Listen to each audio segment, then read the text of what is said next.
C'est Phil, c'est Ben, c'est Deux gars qui jasent. Oh yeah. Bonjour, moi c'est Phil. Puis moi c'est Ben. On est deux gars qui jasent. Bienvenue au podcast. Yes. Épisode 2, les jeux de société. Vu que le premier épisode c'était un peu une intro, mais on parlait de nous, des films qu'on aime, puis quel genre de cinéma nous intéresse. On a décidé que pour notre deuxième épisode, on allait parler des jeux de société qui nous intéressent parce que c'est un autre truc qu'on aime beaucoup les deux. Fait que aujourd'hui, on va parler de jeux de société. Yes. Est-ce que tu veux commencer, Ben? Tu veux que moi je commence? Ok, Ouais. pas de problème. Ben, moi si j'ai à parler de jeux de société, le jeu qui me vient tout de suite en tête, moi c'est Mémoire 44. Un de mes jeux préférés, là. Notamment parce que c'est fait par Days of Wonder, qui est aussi la compagnie qui a fait les Aventuriers du Rail ou Ticket to Ride en anglais. Puis, Ouais. tu sais, moi je trouve que Ticket to Ride c'est un jeu extrêmement populaire, c'est super bon, connu à travers le monde, mais surtout très beau. Ouais, fun moi, fact. À un moment donné, j'avais commandé Ticket to Ride de Days of Wonder sur Amazon, puis ils m'ont accidentellement livré le jeu Seven Wonders. Fait que je leur ai envoyé un courriel pour dire c'est pas le bon jeu. Ils se sont excusés, puis ils m'ont envoyé Ticket to Ride, puis ils m'ont dit que je pouvais garder Seven Wonders. Ah, nice. Nice. Voilà, c'était mon fun fact. C'est bien hot. Mais moi, mon fun fact, parce que moi, avec ça, j'ai connu Mémoire 44, puis j'ai vu toutes les choses autour de ce jeu-là. Puis, grosso modo, pour dire c'est quoi, c'est un jeu sur la Deuxième Guerre mondiale, tu sais, ça le dit, hein, Mémoire 44. Puis, c'est un jeu en 1 contre 1 sur un board hexagonal. Puis, grosso modo, tu as des troupes, tu les déplaces sur le terrain, tu essaies de prendre du territoire, puis faire des points en fonction de ça. Puis, moi, ce que je trouve écœurant de ce jeu-là, c'est que tous les scénarios sont basés sur des vrais faits réels, des vraies histoires, des vraies batailles qu'il y a eu. De la Deuxième Guerre mondiale. Oui. Puis ben, il y a aussi des éléments de d'autres petites guerres on the side. Des fois, tu sais, il y a beaucoup d'extensions. Fait ça englobe beaucoup d'affaires, mais gros, la majeure partie, c'est la Deuxième Guerre mondiale. Puis c'est vraiment intéressant, comme quand tu ouvres le manuel d'instruction, puis tu places le board, la première chose que tu fais, tu lis le scénario, puis ça dit en telle année, tel mois, telle date, tel régiment attaque sur cette côte-là pour prendre un point stratégique. Puis là, ça dit qu'est-ce qui arrive, puis ça dit un peu qui a gagné. Fait que là, quand tu joues, dépendant si tu joues les Alliés ou les Allemands, ben là, tu dis merde, soit je gagne, soit je perds. Mais en même temps, ils ont balancé ça là, pour donner une chance aux deux clans. Là. Mais tu files vraiment bien l'histoire puis comment que les gens essayaient de réussir à gagner les scénarios. Moi, je trouve ça vraiment beau. Puis après ça, on a rajouté l'extension les Russes, après ça, les Japonais. Il y a beaucoup de choses. À un moment donné, on a rajouté des avions. Puis quand j'ai regardé, puis un bon fun fact de jeu-là, c'est que moi, quand j'ai commencé, moi, je le collectionne parce qu'il y a beaucoup d'extensions. Ouais. Quand j'ai commencé, j'étais au secondaire. Puis moi, j'avais pas de char, là. J'avais un Bessic. Puis moi, puis mon Bessic, je m'en allais au magasin. Mais tu sais, le magasin est peut-être à 5-6 km. C'était un magasin que j'aimais beaucoup. Puis j'arrivais là, puis il l'avait pas, le jeu, là. Il commandait. Fait que là, moi, j'arrivais au magasin. Je disais, mettons, j'aimerais savoir la nouvelle extension de Mémoire 44. Il dit, pas de problème, on va te le commander. On va t'appeler d'ici 2 semaines. Parfait. Là, je revenais. Fallait que tu travailles pour l'avoir, ton expansion. Ouais. Là, de moment donné, il m'appelait, je suis ouh, il est arrivé, tu sais. Fait que là, je prenais mon bicycle, je m'en allais au magasin, j'achetais le jeu. C'est juste que là, fallait que je revienne. Ben oui. Fallait que je trouve des moyens, genre des sacs à dos, des affaires de même. Des fois, les boîtes étaient un petit peu plus grosses pour pas péter ma boîte en m'en revenant. Fait que la majeure partie de ma collection, je suis allé l'acheter en bicycle. Ouais. Hey, TQ, on a reçu ton expansion de Mémoire 44, veux-tu venir la chercher? Oh non, il pleut aujourd'hui, je peux pas. Exactement, je viendrai demain. Demain, il va faire beau. Fait que c'est ça. Ça, c'était mon premier jeu. Tu disais que c'était Days of Wonder qui faisait Mémoire 44? Ouais, Days of Wonder. Ils font aussi Les Aventuriers du Rail. Ouais. Puis il y avait aussi un autre jeu que je commençais à collectionner qui était Battle Lore. Mais ils ont Hmm. perdu, ben, ils ont vendu le jeu à Fantasy Flight. Puis là, ben, à partir de là, j'ai arrêté de le collectionner. Ah. Mais ils en ont fait plusieurs, des jeux, des of Wonder. Là. C'est une belle compagnie. Là. Quand tu rouvres la boîte, là, c'est très beau. Le Ouais. contenu, là, ouais. Ouais, Ticket to Ride, Les Aventuriers du Rail, je trouve que c'est un jeu qui est vraiment de qualité. Ah ouais, ouais. Tu ouvres la boîte, tu sais, c'est super beau, c'est coloré. Puis Ouais. Le les board, les pièces, le cartes, contenu, les t'en as jetons pour de ton argent. train. Ouais. Ouais. Ouais. C'est pour ça que c'est aussi populaire, j'imagine. C'est beau, ça se vend bien. Ouais, mon frère, c'est un bon fan des Aventuriers du Rail. Je pense qu'il y a peut-être deux ou trois, peut-être pas des expansions, mais tu sais, comme mettons des boards alternatifs, là, les Aventuriers du Rail Ouais, ouais, ouais, Europe. ouais, ouais. Ouais. Moi, tu sais, j'ai pas joué souvent aux Aventuriers du Rail, mais j'ai jamais perdu une partie. T'as jamais perdu. Non. J'ai joué Mais comme non, mais. 3 ou 4 fois, à chaque fois contre des gens différents. Ouais, Puis wow, wow, wow, j'y vais wow, toujours wow. avec une stratégie de ah, ils m'ont jamais vu jouer à ce jeu-là. Je vais jouer un peu chaotique au début, tu sais. Essayer d'avoir Ouais. l'air pas d'une menace. Puis à la fin, je me retrouve avec comme 35 points de plus que la deuxième place. Puis je suis comme, ah tiens, j'ai gagné. Parce que, tu sais, pendant le jeu, je fais comme. Je fais des moves un peu chaotiques, puis des jokes genre, oh, on s'en va en Nouvelle-Orléans, on s'en va à cette Ouh! ville-là, c'est drôle, haha. Mais Attends une minute, mais là, dans tu ma dis que t'as tête, je jamais joue aux perdu. échecs 4 dimensions, là. C'est Ouais, genre, mais ok, il faut on a absolument que joué j'aille une là. game ensemble. Puis si je me rappelle bien, c'est Fred puis moi qui a gagné. Non, je devais pas être dans cette game-là. Vous étiez toutes là. Eh ouais, c'est pas. Non, je sais. On était, je me souviens, on était toutes couple contre couple. Non, je l'avais gagné cette fois. Non, c'est nous autres qui avaient gagné. J'avais tourné Félix contre Isabelle. Ça, c'était Puis très là, drôle. Puis ça nous, au avait, début de la ouais. game, Fred et moi, on n'arrêtait pas de s'engueuler parce qu'elle avait. J'étais allé aux toilettes, puis elle avait fait un move contraire à toute notre stratégie. Mais en même temps, je me souviens, on n'avait pas joué de la game, on avait juste pigé des cartes, pigé des cartes, pigé des cartes, pigé des cartes. Maintenant, on a juste vomi notre main sur la table, puis la game a fini. Mm. Moi, je m'en souviens, c'était une drôle de game. Ah ouais, c'était 4 couples, puis je me souviens, les 4, on avait des stratégies différentes. Ouais. Moi, ma C'était stratégie, super. c'était de gagner, là, mais. Ouais, nous autres, c'est parce on n'avait pas. Je pensais qu'on avait le même plan, puis en fin de compte, elle m'a dit ses plans pendant que je suis aux toilettes. Là. Ah. Mais, Ouais. non, mais. En tout cas, Fait que, as-tu déjà joué à Boss Monster? à Boss Monster? Boss Monster. Yes, ben oui. Ouais, ça c'est un jeu que Ben oui. j'aime quand même beaucoup. Je l'ai à la maison.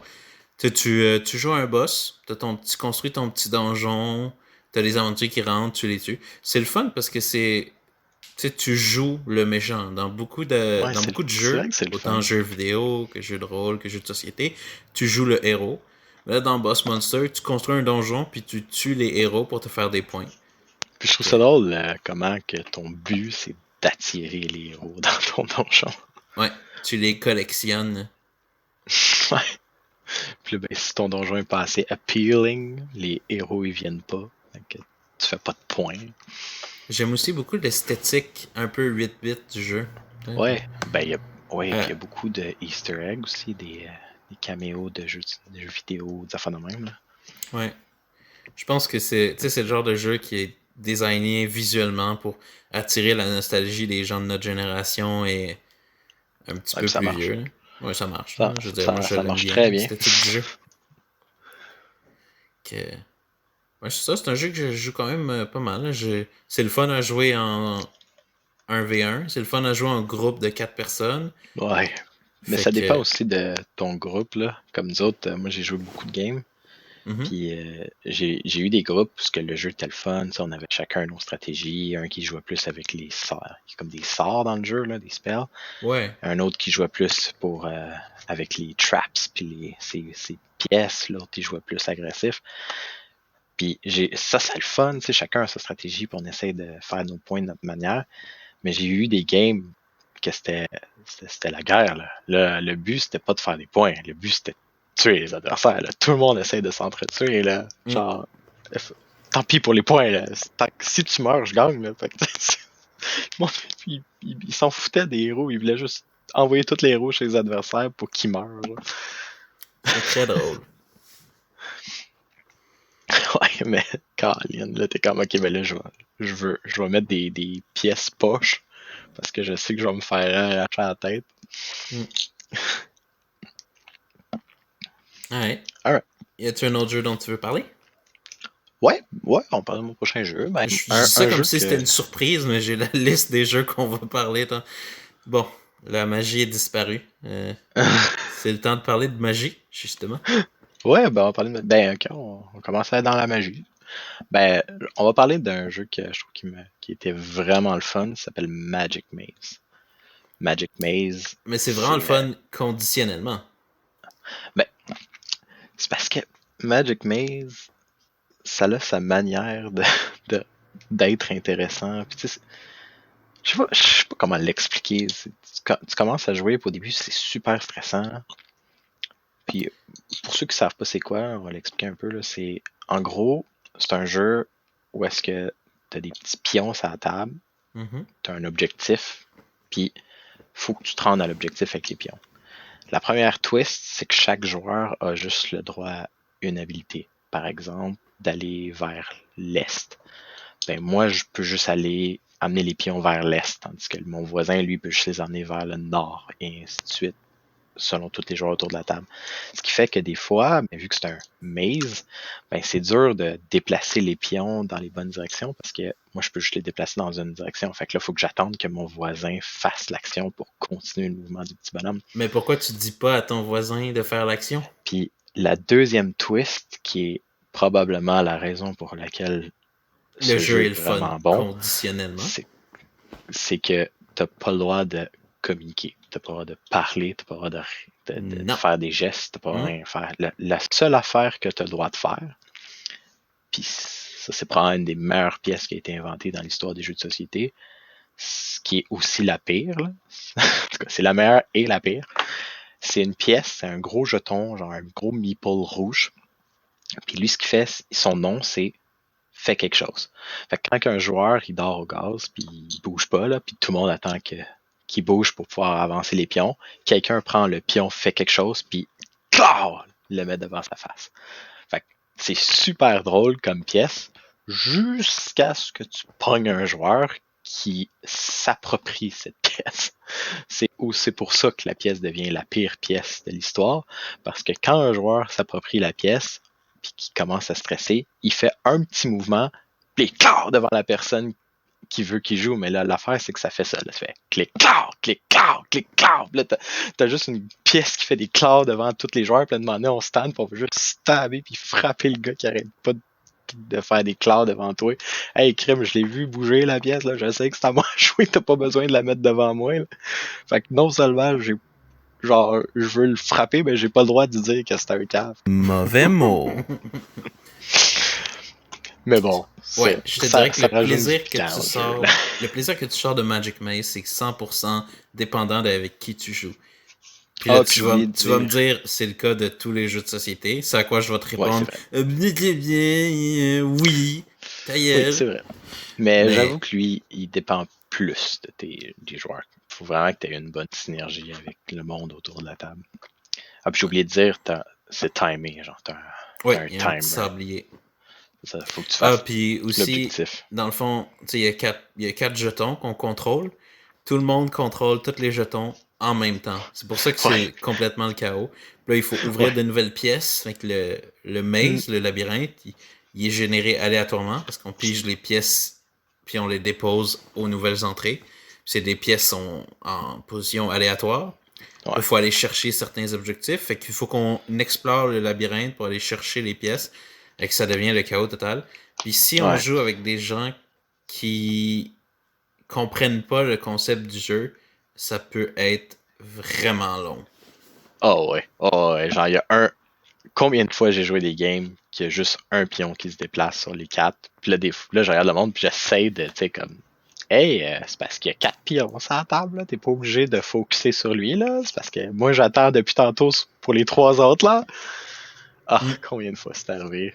Mais c'est drôle, tu sais, ça fait que même si tu perds, tout le monde rit, puis Ah ouais.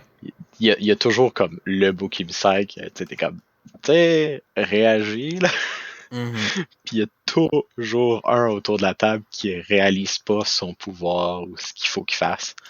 Puis il le fait pas. Puis là, tout le monde le regarde tout le temps. Puis il est comme, ah! Ça aussi, c'est très drôle. Mm. Mm. Ouais. Alright. Ben, c'était Magic Maze. Un jeu qui est vraiment le fun. Ouais. Dépendamment avec qui on joue. Si on trouve des gens qui comprennent bien le jeu, puis qui sont vraiment bons, puis qu'on fait toute la campagne, si on veut, et qu'on augmente de difficulté jusqu'à la fin, ça peut être une expérience Ouais, vraiment puis il y a une plaisante. extension aussi. Puis l'extension est pas facile. Elle est Ouais, moi, je vraiment l'ai pas pas encore facile. essayé, mais un moment donné. Ouais. Ouais. Prochain jeu. Moi, il y a un jeu que j'aime beaucoup qui s'appelle Valeria. C'est un jeu qui est très beau. En passant, si on regarde la boîte, regardez toutes les cartes, les designs, c'est vraiment joli. C'est la compagnie qui ont fait ça, ils ont fait des spin-offs, si on veut. Village of Valeria, Quest of Valeria, puis je crois qu'il y en a un troisième, mais je me rappelle plus. Puis c'est les Village et Quest, ils ont un fonctionnement complètement différent de Valeria, mais ils gardent le même sens esthétique, le même type de dessin, le même univers, ça se passe tout dans le même royaume. Fait que c'est des jeux qui sont complètement différents, mais qui se passent tous comme dans le même univers, donc c'est quand même fun. Si on les a, si on les a toutes, ça peut être une belle collection. Moi, je trouve que Valeria, c'est un jeu qui est vraiment le fun à jouer en groupe. C'est un jeu où, dans le fond, à chaque tour, tu roules des dés, puis dépendamment des résultats du dé, ça peut activer les pouvoirs de certains de tes citoyens.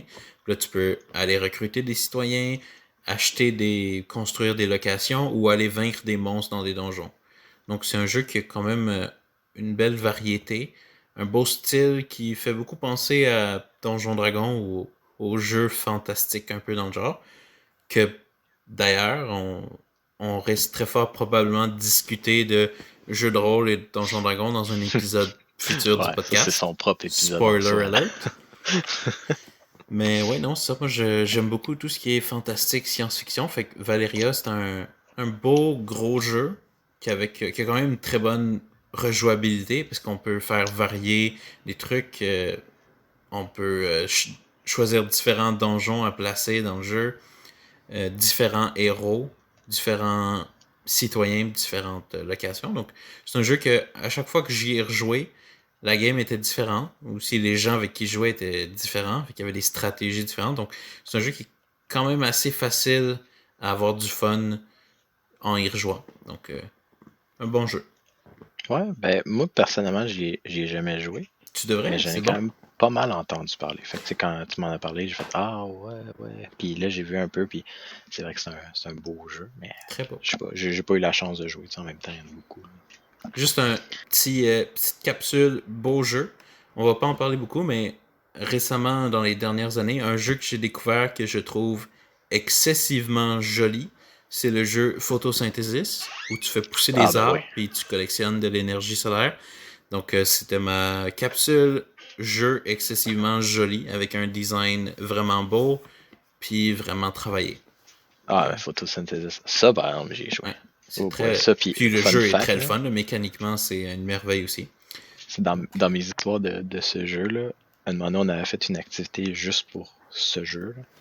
Puis en background, on avait mis la toune de François Pérusse, Le Soleil, Ah oui. en repeat toute la game. Ben, Fait ça que là, fait. comme j'ai besoin de soleil, Ouais. ouais, ça, j'y joue pas mal. Ouais, Ouais. tu Prochain jeu. passes au prochain jeu. Ben moi, je vais rester dans le thème de la magie. Ben, on parlait d'un jeu que j'ai quand même énormément joué dans ma vie, puis je pense que je le considère là-dedans. C'est Magic the Ouais. Gathering. Moi, je m'en vais. Non, c'est pas vrai. Je vais écouter en background. Mais moi, Ouais, j'ai pas beaucoup joué à Magic. ouais, mais J'ai c'est pas ça. 6000$ à dépenser là-dedans. Magic, c'est soit t'aimes beaucoup ça, soit t'aimes pas beaucoup ça. C'est pas. Puis Magic, c'est souvent un love-hate relationship. C'est que t'aimes ça, puis de temps en temps, ça t'énerve beaucoup. Parce que Magic, c'est un jeu qui est en constante évolution. Ouais. Donc, Tu regardes ton portefeuille pis t'es comme mauvais ouais, ton mot. portefeuille. Magic. Parce que là, tu joues au jeu, t'aimes ça, tu t'es fait un deck. Puis une moment donné, ben, ton deck, il sert pas à rien parce qu'ils ont sorti des nouvelles cartes qui plantent ton deck. Fait que, faut toujours que t'ajustes. Mm.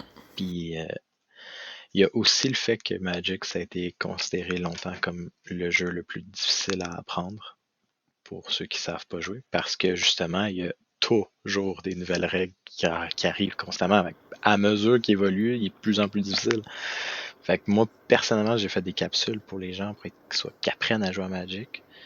Mais Ouais. à haut niveau, c'est vraiment difficile. Tu peux pas commencer à jouer puis commencer au niveau. C'est toute une progression. Puis moi, je faisais cours 101, cours 102, cours 103 avec chaque level pour bien apprendre les mécaniques parce qu'il faut vraiment que tu apprennes, que tu maîtrises bien avant de commencer à aller plus loin. Puis là, en plus, ben, créer son propre deck, c'est pas facile pour quelqu'un qui connaît pas ça. Donc, c'est sûr que moi, j'arrive dans. Tu sais, je parle de jeu-là en disant que c'est un jeu écœurant, mais je peux pas amener quelqu'un dans le jeu et dire, regarde, je joue avec moi. Tu sais. Mais ce que j'ai fait pour pallier à ça, c'est que dans le jeu-là, il y a différents modes. Il y a un mode qui s'appelle standard, qui est le mode qui coûte, selon moi, c'est pas le plus cher, mais c'est celui qu'il faut constamment que tu tiennes à jour parce qu'à tous les temps de mois, ben, le deck, les cartes, ils sont plus standards, ils sont trop vieilles. Fait qu'il faut que tu achètes des nouvelles cartes, il faut que tu modifies ton deck en fonction des nouveaux sets. Puis le mode, après ça, il y a le mode moderne qui va chercher, en tout cas, je peux aller bien loin là-dedans, là, mais grosso modo, ça va chercher plus de cartes, que ça te donne plus d'options. Ça coûte un petit peu plus cher aussi. Ça coûte excessivement cher de faire un deck. Puis en plus, ce qui est chiant, c'est que si faut que tu en fasses deux decks. T'sais, si tu veux jouer, là, tu peux pas jouer avec un deck tout seul, ça va pas bien. Fait que ça te coûte 2 fois le prix pour jouer. Puis en plus, ben, faut que tu trouves des gens qui savent jouer. Fait que moi, ce que je fais, c'est qu'il y a un autre mode qui s'appelle Pauper. Pauper, c'est un mode où c'est des booster packs. Hein. C'est un jeu qui est vendu par des cartes en petits paquets. Pauper va juste chercher les cartes communes, des cartes qui valent en moyenne 25 sous. Donc, c'est beaucoup plus économique. Puis en plus, les habilités sont plus correctes, sont moins fancy, il y a moins de niaisage puis de cossins à gauche et à droite. Fait que c'est beaucoup plus facile à apprendre, c'est beaucoup plus économique. Fait que quand j'arrive puis j'ai des nouveaux joueurs, des gens qui sont intéressés, je les introduis toujours avec Pauper. Puis ça fait que, je sais pas, ça fait que les gens aiment beaucoup ça. C'est plus facile. C'est une bonne introduction au jeu. Fait que la moitié du jeu, je suis en ah, c'est tough, c'est chiant. Puis l'autre moitié, je suis comme ah, c'est nice, c'est le fun. J'ai déjà joué avec tes deck poppers. C'est Ouais. un. Pour ceux qui ne le savent pas, Ben, il y a un énorme boîtier avec plein de deck Ouais, poppers. ouais, Et moi, je me ouais, rappelle que je jouais à l'époque, j'avais essayé comme 2-3 games avec ton deck de golem parce que c'était le deck qui avait les sleeves orange. Puis c'était ma couleur préférée, fait que j'ai fait ouais, ah, je prends lui. ouais, les Ah, j'ai golems. pas de fun, je l'aime pas ce deck-là. Puis j'ai plus joué. Mais, J'ai plus jamais rejoué. mais puis tu sais que en plus ce deck-là, ben ils ont sorti de nouvelles cartes, puis je l'ai modifié depuis. Puis là, maintenant, il y a un combo infini qui est vraiment considéré cassé. Puis c'est super drôle quand tu le sors. Là. Hmm, T'as infini golem sur la table, c'est très drôle. ça doit. Ouais, fait que tu sais. Mais oui, j'ai beaucoup de decks parce que c'est en moyenne, c'est 10 à 15 pièces le deck. Donc, ça va bien. Là. Tu peux en avoir plein, ça donne de la variété. Si tu joues standard, tu as deux decks, ben, c'est toujours les deux mêmes decks un contre l'autre. Faut que tu ailles chercher d'autres mondes, faut que tu ailles explorer, faut que tu ailles dans des clubs, ça fait de même. Mhm. Tandis que quand tu es tout seul dans ton propre comité, puis tu gères, puis il y a du monde qui vient te voir pour apprendre à jouer, ben c'est facile. C'est plus le fun quand tu as plein de variétés, tu as plus de choix. Fait que ouais. Puis en plus, c'est un énorme jeu. Hein. Mettons qu'il y a beaucoup de cartes. Fait que c'est ça. Fait que c'était le petit segment Magic. Fait que tu peux revenir. Oh! Hey, je suis de retour. Je suis allé me chercher un café. Tu parlais de ton prochain jeu? Ouais. Ça, c'est un jeu que si Félix écoute, il va être vraiment heureux que j'en parle. Ça s'appelle Dungeon Roll. Ça, voilà, en même temps, je regarde les jeux. Je regarde ma liste de jeux. Puis je suis comme, ouais, il y a un thème, hein. C'est tout fantastique. Il y a tous des dragons, des affaires de même. Bon. J'aime ce que j'aime, hein. Dungeon Roll, c'est un jeu. C'est le contraire de Boss Monster. Au lieu de construire un donjon puis de tuer des aventuriers, ben, t'es un aventurier puis tu vas dans un donjon tuer des monstres. Ben, plus ou moins. C'est super simple. Dans le fond, tu as des dés avec différentes faces. Et t'as ta carte avec ton héros. Tu roules tes dés, tu fais ton party, tu vas dans le donjon. Le donjon a différents étages. Pour chaque étage, ben, tu roules des dés. Donc, au premier étage, tu roules un dé de donjon. Deuxième étage, 2 dés de donjon. Et ainsi de suite. Il y a juste 7 dés de donjon. Donc, quand tu arrives à partir du 7e étage, tu rouleras jamais plus que 7 dés. Mais ça reste que c'est quand même assez challenging. Puis c'est un jeu que j'ai vraiment beaucoup joué. Ça joue... En fait, ça pourrait jouer à 1. Dans le fond, tu essaies d'avoir un high score parce que tu fais des points, puis la personne qui gagne, c'est la personne qui a le plus de points. Fait que il n'y a pas vraiment d'interaction entre les joueurs. Fait que c'est vraiment plus une compétition. Ça joue à l'infini, là. Tu peux jouer à tant que tu as de joueurs. Tu peux jouer à 1, tu peux jouer à 2, tu peux jouer à 8, tu peux jouer à 35. Donc moi, je joue souvent en duel avec Félix. Puis on a joué beaucoup, au point où ce que j'ai acheté comme toutes les expansions du jeu. Il y a des expansions que j'ai achetées juste comme pour encourager la compagnie, mais que j'ai jamais joué. Mais comme juste le jeu de base, c'est suffisant, là, c'est vraiment le fun. Ben ouais. En plus, la boîte, c'est un petit trésor. Là. Oui, c'est un petit coffre à trésor, c'est vraiment le fun. Ouais. Mais nous, on joue beaucoup parce qu'en fond, moi, personnellement, Dungeon Roll, il y a un point que je trouve un peu plate. Ouais. Parce que le jeu, il est vraiment nice. Le petit point qui est un peu plate, c'est que le jeu, c'est un jeu de risque. Est-ce que je continue ou j'arrête? C'est souvent ça. C'est une décision de... Absolument. Je prends la chance d'aller plus loin. Puis des fois, tu te dis, ben là, c'est parce que je veux prendre la chance d'aller plus loin. Puis ça fait. Puis c'est normal que ça peut faire. S'il y a des dés, puis il y a un petit peu de chance aussi. Là, tu fails. Puis là, mettons que tu fails ton premier round. Ben là, t'es en déficit de genre infini points. Puis c'est comme impossible de remonter. Genre. Mm-hmm. Ouais, c'est pour ça que quand on joue, moi puis Félix, on a tellement joué que on sait c'est quoi tous les problèmes du jeu, puis les avantages, puis les désavantages. Ouais, puis au premier tour, au premier tour, il faut faire 5 points pour pouvoir level up son personnage.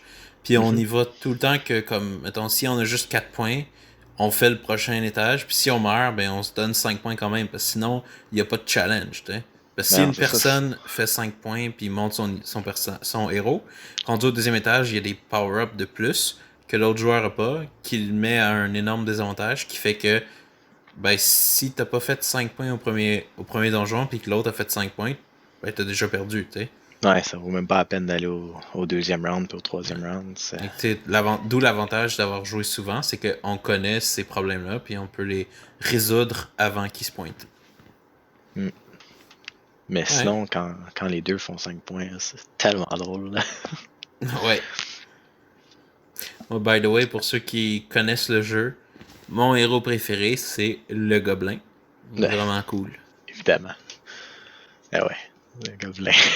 Mais ça aussi, c'est un autre point. Hein. Des fois, les héros sont pas super balancés. Je sais qu'à un moment donné, vous avez fait on a fait la tier list. Tu vois, comme on est tellement fan de ce jeu-là, on a fait la tier list officielle. Il y a les héros low tier, les mid tier, les high tier. Ouais, comme ça, il y en a qui sont comme égales un peu.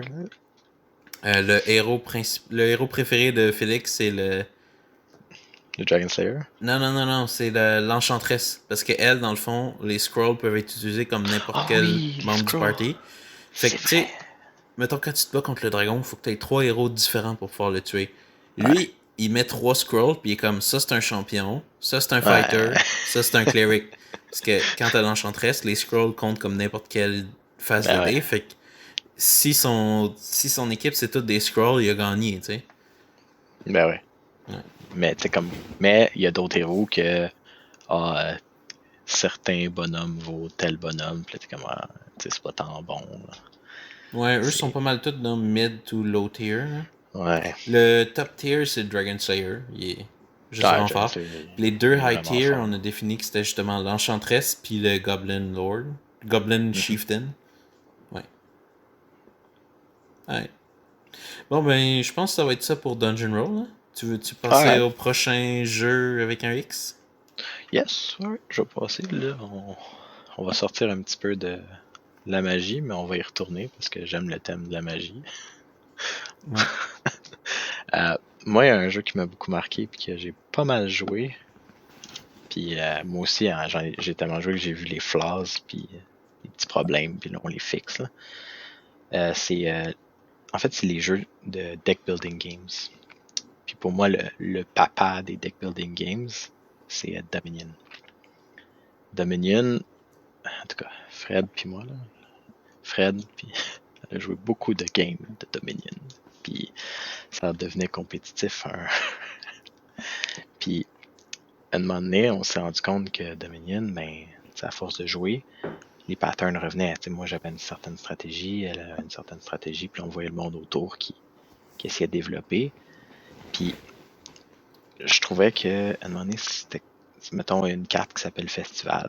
Ben, quand Festival est sur la table, ben, tout le monde va pour le Festival, parce que Festival, c'est vraiment fort. Fait que, je trouvais que ça revenait tout le temps. Alors, à chaque fois qu'il y avait, mettons, tu voyais les 10, c'est un jeu, tu as 10 cartes sur la table, puis tu essaies de faire ton deck à mesure que la game avance, puis là, c'est clair qu'il y a des cartes qui sont vraiment plus fortes que d'autres. Puis, il y a des cartes comme, je me souviens plus les autres, là, mais il y avait Village, que je me souviens. Village, c'était tellement fort que, genre, tout le monde, mettons, t'as 4 joueurs, les 4 joueurs se garochaient sur Village, puis en dedans de le dire, il n'y a plus de Village. Puis, je sais pas, c'est ce qui me gossait de Dominion. Fait qu'un jeu, moi, le style, je l'aime beaucoup. Puis un jeu qui m'a vraiment impressionné, c'est Hogwarts Battle. Le jeu de Harry Potter. Ouais. Puis c'est justement pour ça que ça m'a impressionné. Parce que souvent, tu sais, un jeu de société basé sur une série, un film ou n'importe quoi, là, c'est, tu sais, souvent, on dirait que c'est fait pour l'image. On dirait que le contenu souvent est moins là. Ou c'est plus parce que les gens aiment la série Quoi? qui vont acheter le jeu. T'es-tu après Souvent, me dire que Monopoly Mario Kart n'est pas un jeu de qualité? Monopoly pourrait avoir son propre épisode, right? On va faire un review négatif de Monopoly, mais une No- autre fois. no- ouais, Monopoly. Monopoly, tellement à dire sur Monopoly, mais pas dans mes top jeux, mettons. Oh boy. Mais ouais, fait Fait Hogwarts que Battle, Hogwarts tu sais, Battle. quand tu regardes, là, tu sais, c'est basé sur Harry Potter, effectivement. Quand j'ai ouvert la boîte puis j'ai commencé à jouer, là, j'ai compris que c'est un deck building, que tu commences avec genre un petit paquet de 10 cartes, puis tu t'achètes des spells pour être plus fort, pour battre les mange-morts, des affaires de même. Mhm. Je me suis rendu compte que le jeu avait vraiment, mais vraiment beaucoup à offrir. C'est comme s'il y avait ils ont fait le jeu, puis ils avaient besoin d'un thème, puis là, on dit, on pourrait peut-être prendre Harry Potter, puis ça donne une touche au jeu, ça fait que c'est vraiment beau. Puis le jeu, de la façon qu'il est fait, mais en même temps, C'était ma il est tasse. pas, il est pas compétitif, il est co-op, parce que tout le monde est ensemble pour battre les méchants. Mhm. Puis le jeu, il est basé sur, je dirais les films. Il y a 7 films. Techniquement, il y en a 8, mais mettons, en tout cas, il y a 7 années là, dans Harry Potter. Ouais. Puis quand tu joues la première game, ben tu joues l'année 1. Fait que tu as 7 boîtes dans la boîte d'Harry Potter. Tu ouvres la première boîte, puis tu as le contenu, puis tu joues la première game. Là, une fois que tu as battu l'année 1, tu as une boîte qui est 2. Là, tu as du nouveau contenu. Fait qu'à mesure que tu joues, tu as de plus en plus de contenu. Il y a plus de méchants, il y a plus d'affaires qui se passent, de plus de choix de cartes qui arrivent. Cool. C'est comme une campagne en soi. Là. Je trouve ça vraiment nice. Puis Vous là, après ça, ils ont l'aviez-tu sorti une fini, le extension. jeu, au chalet? Ben, je sais que vous aviez joué jusqu'à comme 3 heures du matin. Hein. Je sais pas si on l'a fini. Là. En tout cas, moi, je sais que personnellement, je l'ai fini, là, les 7 niveaux. Mais je me souviens plus si au chalet, je l'avais fini. Du coup, je- Quoi? j'ai joué beaucoup à ce jeu-là, hein, on s'entend, là. Puis je me suis donné du challenge pour rendre ça encore plus difficile, plus de plus de twists. Puis là, après ça, on a sorti une extension, puis encore plus de twists, plus d'affaires, puis même principe, il y a plusieurs boîtes qu'il faut que tu passes la 1 avant d'ouvrir la 2, puis c'est un jeu qu'on dirait qu'il n'arrête pas de donner. Puis à chaque fois qu'il sort de quoi, c'est du nouveau contenu, c'est vraiment... Moi, je trouve ça vraiment bon. Puis là, il y a un jeu, je l'ai pas vraiment essayé encore, mais c'est le jeu Duel, où est-ce que tu joues un contre un. Puis là, tu dois bâtir ton deck, un peu comme Star Realm. Star Realms, qui est un deck building game, c'est le même principe, où est-ce que tu bâtis ton deck one-on-one, puis le but, c'est de descendre les points de ton adversaire à zéro. Puis c'est le même principe dans Harry Potter, mais je sais pas si je me... Tu sais, dans le film où est-ce qu'ils font un duel Harry contre Contre Draco, Malfoy. là, Ouais. contre Malfoy, hein? Ben, c'est cette scène-là. Puis au lieu d'être Harry puis Malfoy, tu choisis ta maison, puis dépendamment de ta maison, t'as des bonus. Je trouve ça vraiment nice. Puis après ça, tu choisis ton animal de base. Tu sais, dans Harry Potter, c'est Ton soit un, Patronus. soit un chat, soit Ah un oui, oui. chouette, soit un toad, là, un Un crapaud. crapaud. Fait que t'as Une le choix entre ces trois chauve-souris. animaux-là. Ouais, ben, il n'y a pas la chauve-souris. Il y a les trois de Ah, base. Ah, correct. tu sais, c'est quand même nice d'avoir le choix de ton deck de départ. Mhm. Puis je trouve ça, en tout cas, pour moi, Words Battle, pour un deck building game coopératif, je trouve ça vraiment cool. Ouais, c'est cool. Moi, j'aime ça quand même, les jeux coopératifs. Là. J'ai Ouais. j'ai un groupe d'amis qu'on a commencé à jouer pas mal à Zombicide dans la dernière année. Là, un peu moins à cause de la pandémie, puis avec Ouais, les c'est un peu plus universités fermées et difficile. tout. Mais ouais, on avait Moi, commencé, on Zombicide. avait pogné pour un groupe, on avait pogné Zombicide, on avait pogné Zombicide, je pense Black Plague, là, celui qui est médiéval. Là. On joue pas mal, c'est le fun. Ah ouais, mais Zombicide, c'est un classique, là. Il a fait beaucoup d'extensions. Puis je pense que chaque. En tout cas, moi, la version que j'avais jouée, c'était une mode campaign, que quand tu passes la première mission, t'as la deuxième mission, la troisième Ouais, mission, puis ouais. t'essaies de te rendre plus loin, là. Mais moi, Mhm. c'est coopératif, ça a le petit hic aussi, c'est comme tu disais tantôt, là, ça dépend de ton équipe. Ouais. Puis, tu sais, c'est sûr, le concept de carry, ça, c'est pas grave. Ce qui est un peu triste, c'est que, mettons, tu dis, j'aimerais ça, c'est parce que ça fait 2 heures et demie qu'on joue, puis, mettons, on aurait pu au moins skipper 1 heure, là, parce que là, on a niaisé beaucoup, là. J'aimerais ça progresser. Je me souviens, dans une de nos playthroughs, on a eu ce problème-là, là, où est-ce que ça a stallé, puis on a perdu au moins 1 heure. Colin. Mm. Ouais. Moi, je voudrais parler d'un dernier jeu. Mhm. Je me suis dit, je pensais au jeu qui m'avait marqué, que j'ai bien aimé, que j'aime jouer. J'ai pensé à. Je devrais rajouter un vieux jeu vintage, tu sais. Parce que, tu sais, Dungeon Roll, Valeria, Boss Monster, Magic Maze, c'est des très beaux jeux, mais c'est tous des jeux que j'ai vraiment commencé à jouer peut-être dans les 5 à 8 dernières années, tu sais. Quand j'étais jeune, quand j'avais 10 11 ans, tu sais, je jouais à des vieux jeux classiques, là, Monopoly, Ben ouais. Scrabble, Clue. Et un jeu que Monopoly Mario j'aimais, Kart. un jeu que un jeu que j'aimais beaucoup quand j'étais jeune, c'était le jeu Bunkers. Que ça, pour vrai, j'en ai parlé à du monde, puis à part ma mère, puis mon frère, puis mon père, c'est-à-dire les gens qui étaient dans ma maison quand j'avais 6 ans, j'ai pas connu vraiment d'autres gens qui savent de quoi je parle quand je dis hey, tu sais, Bunkers, les gens sont tout le temps genre Hein? Avec Bunkers, c'est un jeu où ce que t'es un petit jeton, là tu roules des dés pour avancer, puis dans ta main, t'as des cartes. Puis quand t'arrives sur une nouvelle case, donc une case qui n'a pas été visitée déjà, ben tu dois prendre une carte de ta main, puis la déposer sur la case. Puis là, ça fait un effet. Un effet comme par exemple, avance de 4 cases. Puis là, dans le fond, l'effet entre en jeu, t'avances ton pion de 4 cases, t'arrives sur une nouvelle case, puis dans le fond, à chaque tour, chaque joueur doit poser une carte dans son tour. Fait que la première fois, ouais, sauf s'il tombe sur une case donne un point. Parce qu'il y a les cases de score. Quand tu tombes sur la case, ton tour se termine, puis tu gagnes un point. Puis là, dans le fond, il y a toutes sortes de mécaniques qui rendent le jeu vraiment brisé late game. Comme par exemple, si tu arrives sur une case qui dit avance de 4, tu avances de 4, tu arrives sur une autre case qui dit recule de 4. Fait que là, tu recules de 4. Là, tu es sur une case qui dit avance de 4. Fait que tu avances de 4. Là, tu es sur une case qui dit recule de 4. Fait que tu recules de 4. Puis là, tu es sur une qui dit avance de 4. Fait que recule de 4. Avance de 4. Là, tu rentres en mode bunkers. Là, dans le fond, tu prends ton pion, vu qu'il est coincé dans un loop infini. Tu le ramènes à la case départ. Puis tu fais un point. Fait que là, les gens, ce qu'ils vont faire, c'est on va commencer à créer des loops. Puis là, tu vas arriver sur un espace aléatoire où il n'y a pas de carte, puis tu vas placer une carte qui va te déplacer dans le loop. Tu sais, ton avance de 4, recul de 4, mais juste avant le avance de 4, il va y avoir un avance de 5 qui va t'emmener au recul de 4, avance de 4, recul de 4. Puis avant ça, si tu remontes un peu plus loin, il va y avoir un recul de 2 qui te mène à un avance de 9 qui t'emmène sur le recul de 4, avance de 4, recul de 4, avance de 4. Fait que c'est pour ça que je te dis que quand tu es rendu à la fin du jeu, à peu près tout le monde fait un point à chaque tour parce que tu fais juste avancer de 1 à 12 cases, puis tu tombes automatiquement sur une case qui t'amène dans le loop.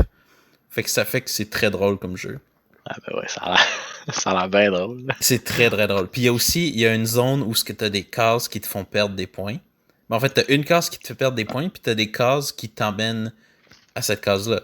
Fait que moi, ce que je trouvais très drôle, c'est que je faisais, au début du jeu, je mets des trappes. Fait que dans le fond, je mets des, mettons, avance de 12 qui t'emmènent dans la case qui te fait perdre un point. Comme ça, dès que les gens rentrent dans la deuxième moitié de la map, ils commencent à perdre des points. Fait que ça rend ça vraiment spicy. Nice. Jusqu'au point où moi, je me retrouve coincé là pendant que toutes les autres sont dans le loop. Puis là, je commence à haïr ma vie. Mais, bon, ça, c'est ça.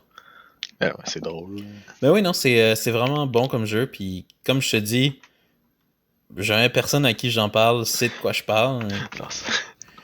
Mais on a la boîte chez nous. Là. C'est un jeu qui existe pour vrai. Là. Je sais. Oh, ben, il est chez ma mère. La boîte est toute détruite. Il y a un classique des vieux jeux de notre enfance. Oui.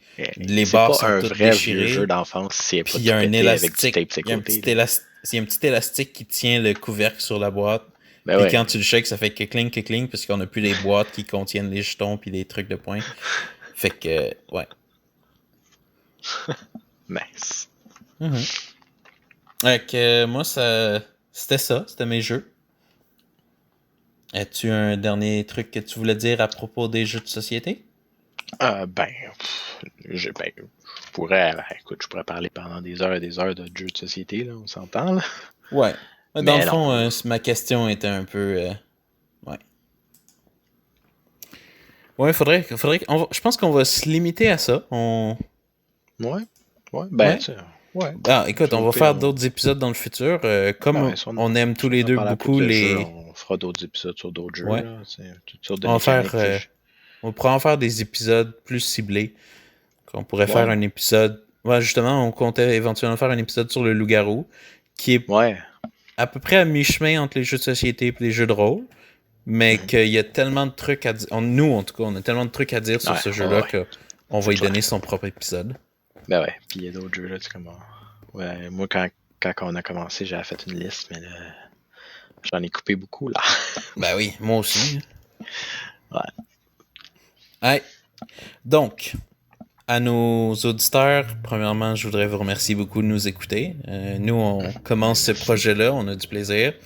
Si vous voulez nous écouter, notre podcast est disponible sur Apple Podcasts, Breaker, Castbox, Google Podcasts.